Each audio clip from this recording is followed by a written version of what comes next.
Good job, good protector. Enchong D, naging malasyera madre at prinotektahan si Kim kay Gerald.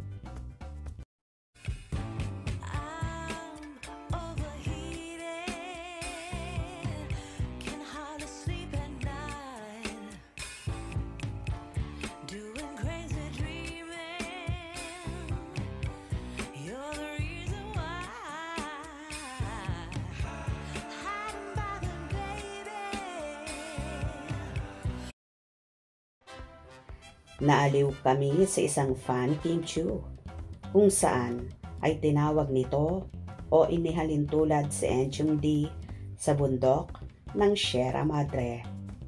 Bilang ang Sierra Madre, nga raw ang itinuturing na protector sa Luzon tuwing may paparating na bagyo.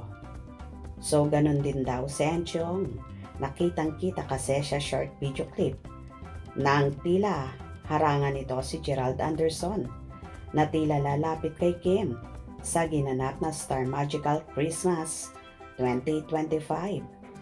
Si Enchong araw ay isang ultimate green flag, kasing green ang forest at protective. Marunong pumwesto kapag may paparating na sakuna, bagyo. So, si Gerald kaya ay isang sakuna o bagyo para sa mga fanay Kimpaw? Ha ha ha ha. Ilan pa sa mga comment ng ibang netizens na natatawa rin sa naturang expose ay Enchong D is Sierra father. Ha ha ha ha. We love you, Enchong. He really understood the assignment. Ha ha ha ha. Mabuti talaga. May mga flood control din sa eksena. At in Enchong, we trust. Nakakaloka ring mag-isip ang mga fanay ni Kim at Paulo ha. Kaibigan nga ang may tuturing si Enchong D. Kaya naman love din siya ng Kimpaw supporters. Alam kasi ng aktor na may Paulo Avellino na si Kim Chiu.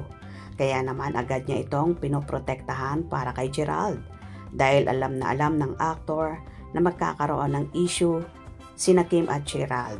Kaya to the rescue nga si Enchong D na ipinagpapasalamat naman ng Kimpaw fanay na nandyan siya para harangan si Gerald at di na makalapit pa kay Chinita Princess.